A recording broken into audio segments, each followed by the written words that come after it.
This is lesson 13 for group 1. This is going to be broken up into 3 different parts, and I'm going to release one part each of the 3 days for this week.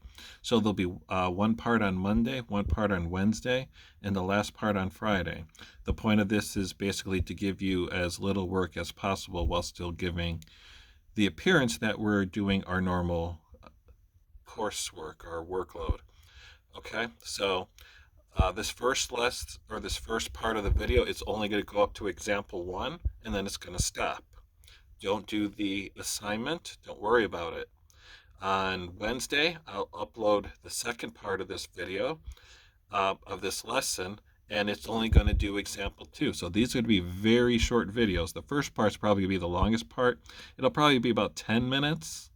And after that, the next 2 will probably be 4 or 5 minutes at the most. Okay, the last part actually might be a little bit longer because there's a little bit of work involved with that. Okay, so hopefully you'll get a little bit of a spring break. The whole point of not stopping work is that we can get out and be finished with this on June 12th. Would be our last official day of doing this. So and you'll still be able to do hopefully some relaxing and not have to worry about too much work this week. Okay, so let's get into it right away. And let's look at the first one. So this says describe using percentages the difference between a reduction and an enlargement. So in terms of an enlargement and in terms of reduction, write down in terms of those two what percentages. Okay, we'll continue this when you are ready. Okay, so for a reduction, the percentages you would probably want to include are anything from 99 but greater than 0. 0 would not be reduction. If you reduced everything to 0%, you would have nothing. So that would not be included. But anything 99.999 for like repeating forever to greater than 0. As long as it's greater than 0, it would be a reduction. For an enlargement, you would want anything greater than 100%. 100% would not be an enlargement. It would be equal. It would be the exact same thing. Okay, so just anything above 100. Okay, so this one is split between 2 pages, so it's going to be a little bit more difficult for me than for you. Feel free to use the calculator for this to kind of speed up the process doing these problems. Hopefully you can kind of figure this out. This goes with the ratios that I was doing with group 2, if you remember. If you weren't paying attention, then we'll kind of go over it kind of quickly. But it says, using the 2 drawings below, complete the chart, calculate the first row, drawing 1 to drawing 2 only. Okay, so basically we're going to talk about how to use a scale going backwards and forwards in this lesson. Okay, so down here we have, so drawing 1 to drawing 2, what is the quotient of corresponding horizontal differences? The quotient of corresponding vertical differences or distances, and then scale factor as a percent. Is it an enlargement or a reduction? So we're just going to do 1 to 2.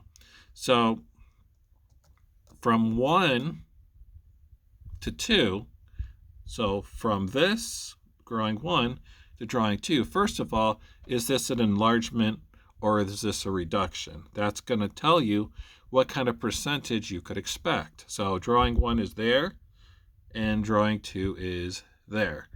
Okay, so hopefully you know this is an enlargement, which means that you're going to divide the smaller number into the larger number. You want to divide 2.45 into 3.91, not the other way around, because we're going from 1 to 2. If we were doing 2 to 1, then it would be a reduction. Okay, so the first one, I think they did horizontal first. Okay, yep. So for the horizontal, that means going left to right. Find out what that is. 2.45 divided into 3.92. And if you want, go ahead and do vertical too. Let's speed this up a little bit. So go ahead and do both of those and then continue when you are ready. Okay, so If you did your work, I did it on paper again, so you should have got 1.6 for both, which makes sense. It's an enlargement, so you want at least 100%. So that would be 1.6, and as a percentage, that would be 160%, and that is an enlargement. Now, what I want to do, and this is pretty much going to be a shortcut, hopefully to help you do the rest of the problems in this lesson if you kind of pay attention here.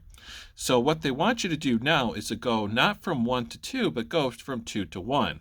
Now, you could go ahead and do the division again, but usually that's a longer process, especially you have to work out the problem. Sometimes you're not going to even have those values available. So in order to do this, we're going to take this percentage and write it as a decimal. Hopefully we remember 160% per 100. We could do that pretty easy, hopefully. And that would be 160 over 100. Okay, so that would be 160%. 160 per 100. Okay, so if we want to go the other way, if we want to get what is the percent of not from 1 to 2 or 2 to 1, if we want to change that, all we have to do is take this fraction and flip it over. So instead of doing 160 over 100, we would flip it and make it 100 over 160. And yes, you can reduce this fraction. That'll also help you when you're doing the problems that are a little bit more complicated. So if we took at this problem, we have 100 over 160. So this is both divisible by 10. So that would take it down to 10 over 16. And then we could simplify it again by 2 and get 5 over 8. And that one works out a lot easier than that. And then you could just make that into a percentage. So 8 into 5, because they want the percentage for this one. So 5.0.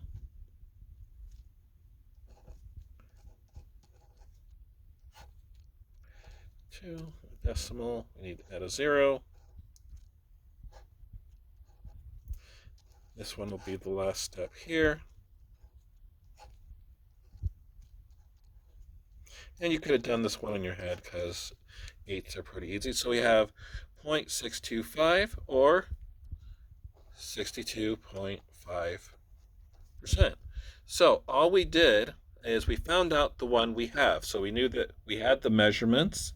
Sometimes they'll even give you the percentage, which they're actually going to do in part 2 and part 3, is they're going to give you the percentage and they say, okay, what is the measurement going the other way? Well, all you have to do is take that percentage, write it as a fraction. So we have 160% again. So 160 over 100, 160%. We flipped it over. Now you could go ahead and divide this if you wanted to. 160 into 100. You will get the exact same thing. You'll still get 0.625. But if you are familiar with reducing a fraction and you're good at it, this will make your problem a whole lot easier. Okay? So, and that's it. That's really all we're going to do. So that gave us the percentage, and you could go ahead and work it out on your calculator if you want, but that's a quick shortcut way to get the answer of what is the percentage. If we know the percentage from 1 to 2, we can figure out the percentage from 2 to 1 by flipping it over. Just like with group 2, we did that with the constant. With one way, it was 2 over 1, and we flip it over and make it 1 over 2 going back the other way. Okay, so this is the last problem we're going to do on this lesson, and this one is hopefully really easy if you were paying attention. So it says the scale factor from drawing 1 to 2 is 60%. Find the scale factor from drawing 2 to drawing 1. And then explain your reasoning. Okay, so from 1 to 2 is 60%. Find out what the scale factor is from 2 to 1. So going the other way. Go ahead and do that. And when you're ready, continue the video. Okay, so let's finish this up. So we had 60%. So 60% as a fraction is 60 over 100, 60%. So we take that fraction, flip it over as 100 over 60. We can reduce that by 10 and write it as 10 over 6. You also could have done it by 20 and skipped the intermediate step, but that's okay. Reduce it again to get 5/3. 5/3 is an improper fraction. 3 divides into 5 one time, and you're left with 2/3. You could just divide it out too, and you should get 1.666 repeating. That's it. So that would be your percentage. So for 60%, going one way from drawing 1 to drawing 2, we have 166% going from 2 to 1. And that makes sense because it's an enlargement. So we have over 100%. Okay, so that is the end of this part of the lesson. On Wednesday, we will do part 2, okay, or which is just going to be example 2. So if you get this part down, it'll be pretty easy. All right, so if you have any questions with this, write it below. Otherwise, see you on Wednesday.